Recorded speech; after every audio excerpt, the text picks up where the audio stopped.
nous y voilà, le main event. 6 catcheurs vont s'affronter dans un match à élimination. Le dernier survivant de ce match affrontera Austin Theory la semaine prochaine pour le titre, le titre des États-Unis.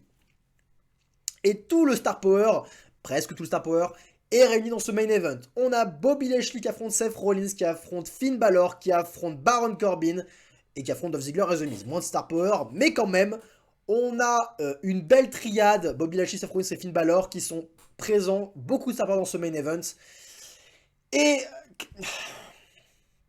c'est compliqué à booker ce type de match. C'est très compliqué à booker, ça fait tout de suite extrêmement chaotique. Au départ, on a 6 personnes dans le ring, donc forcément, c'est une convention, mais c'est normal pour de la lisibilité. Tout le monde libère le ring pour laisser juste 2 personnes dedans pour qu'on puisse bien voir ce qui se passe. Et c'est un bon début de match parce que, en termes de storyline, on a toutes les vieilles rivalités du passé qui s'affrontent. On a Seth Rollins et Finn Balor, logiquement, ceux qui ont ouvert le titre universel dans leur rivalité. On a Dolph Ziggler et The Miz qui étaient dans une super rivalité à SmackDown en 2016 à l'époque, qui était très très chouette. Et Bobby Lashley et Baron Corbin qui étaient en alliance, qui faisaient une faction de Drew McIntyre à l'époque. Donc voilà, de vieilles rivalités du passé qui s'affrontent. C'est chouette, c'est assez dynamique, même si bon, c'est pas très lisible. On a forcément, qui dit match avec beaucoup de personnes, dit le spot du méga superplex, une convention de la WWE maintenant, et c'est un spot qui ne dégage plus rien alors qu'il est extrêmement impressionnant. Vous savez, c'est quand on a 2 catcheurs prêts à faire un superplex sur un autre catcheur, en l'occurrence Seth Rollins, et là il y a Bobby Lashley qui se met en dessous et qui fait un suplex sur les 2 du dessus, donc on a 3 personnes qui se mangent un suplex. Voilà, c'est un spot qui est devenu classique alors qu'il est impressionnant parce que voilà, c'est le genre de spot qu'il faut réserver, qu'il faut garder et là le WWE a rabâché ce segment à outrance. C'est simple, si vous voyez un match avec 4 personnes qui s'affrontent en même temps dans le ring ou plus, il y aura ce spot. C'est une certitude. Faites le calcul et vous me reparlerez si vous voyez un contre-exemple. Mais bref, à la fin, tout le monde target Bobby Lashley, ce qui est logique. J'ai beaucoup aimé l'écriture de début de ce combat. À la fin, Miz se prend le finish de Seth alors qu'il était en train de soumettre Dolph Ziggler. Miz est éliminé. C'est un très très bon début. Il reste 5 personnes et vient maintenant la partie Spotfest. On est parti, c'est pas quelque chose dont je raffole, mais tout le monde se saute dessus. On a Seth qui crache sur Austin Theory par rapport à leur rivalité. On a des annonces de courte durée qui sont chouettes entre Finn et Baron Corbin et entre Seth et Dolph Ziggler. C'est cool, à la fin Dolph Ziggler fait un peu le café, il saute sur tout le monde à la fin. Il plaque des super kicks sur les gens. Mais il se fait rattraper par Seth Rollins qui le pin, qui le pin sur un pedigree. Dolph est éliminé. Ce que je voulais dire là-dessus, je n'ai plus le souvenir. Donc on va passer à la suite, excusez-moi. Je voulais dire un truc et j'ai complètement oublié. Tant pis. Tant pis. Dolph Ziggler est éliminé. Vient la 3e partie où c'est Bobby Lashley qui gère cette partie.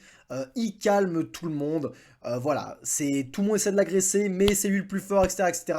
Et à un moment, MVP se ramène avec Homos. Bobby Lashley est distrait et il est tellement distrait qu'il ne voit pas Baron Corbin rentrer sur le ring à ses pieds. Et du coup, il se mange des coups de Baron Corbin. Encore une fois, gros bullshit. Gros booking forcing. À 0 ans, Bobby Lashley passe pour un gros demeuré à ce moment-là. Euh, ce qui entraîne du coup Finn Balor à faire un coup de grâce sur Bobby Lashley. Là, on se dit, ah merde, mais il va se faire éliminer. Sauf que Seth Rollins place son curb stomp sur Balor et élimine ce dernier. Et là, je me dis, mais pourquoi? Ok, là, le booking commence à faire aucun sens. Ça commence à faire aucun sens. Déjà, Bobby qui ne remarque pas Baron, on est sur du mauvais booking. Mais là, Seth Rollins qui empêche Balor d'essayer de faire un pin sur Bobby Lashley, qui est la personne la plus forte de ce match. Pourquoi? Je sais que Bobby et Seth sont des babyface. Et qu'ils ont pas cette pensée là. Ils sont en mode non, mais de toute façon, le but c'est d'éliminer tout le monde et voilà. Mais putain, si on fait preuve de logique, si l'opportunité c'est une opportunité, si la chance c'est une opportunité au titre de Austin Theory, mais tu t'en bats les couilles des face et des heals. C'est chacun pour soi. Et si t'es plus fort du match, et ben on se met tous sur toi. Point barre. Et là-dessus, ça a fait preuve de beaucoup de manque de logique. Et il va en refaire preuve par la suite, vous allez voir. Donc voilà, j'étais pas très ravi de cette élimination et ça sent un peu le début du roussi. Parce qu'ensuite on a Seth et le Baron qui se battent à l'extérieur, mais Omos va intervenir en attaquant Seth Rollins. Alors on dirait du coup qu'il veut aider le Baron.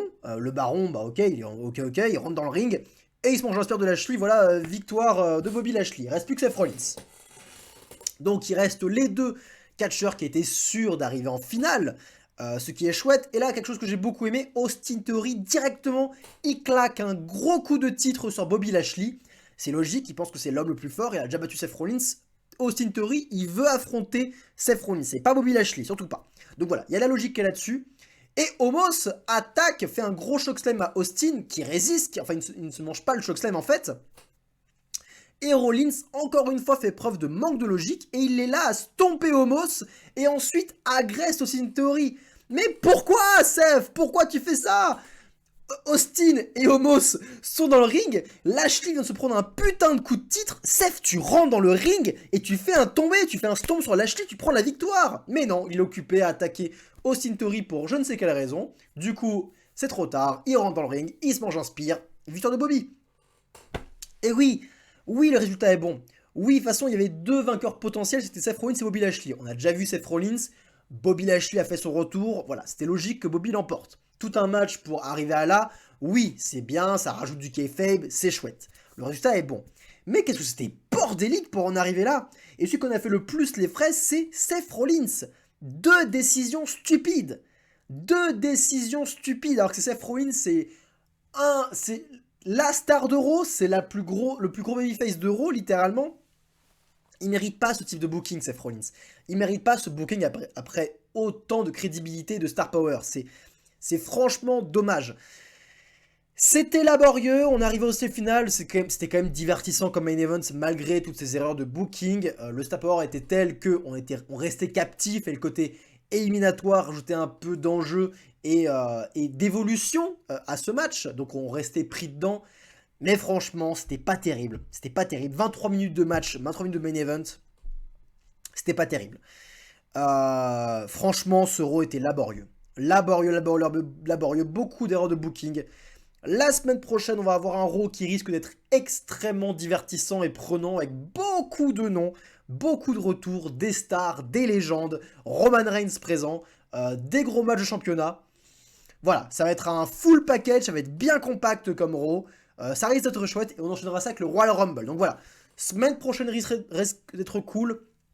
Là-dessus, je comprends que, vu que tout est buildé, tout est briqué dans ce show de la semaine prochaine, là, il y avait clairement un manque, il y avait clairement des choses à placer, et ils en ont chié, clairement. Et encore une fois, vous voyez, quand on doit faire les frais de builder un gros show de Raw la semaine prochaine, et qu'on doit quand même builder 3 heures actuellement, c'est très compliqué. Et le show de cette semaine, on a fait les frais.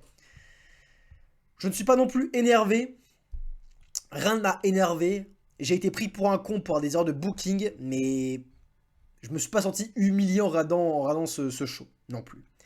Ça va. C'était vraiment pas ouf, pour faire simple. C'était Kozak. Oh, petit point d'ailleurs, apparemment, il y a eu aussi une réunion d'avant-show, où Triple H a réuni un peu Superstar pour les rassurer par rapport à l'affaire Vince McMahon. Il l'a fait à SmackDown, il l'a fait à Raw. C'est chouette de sa part.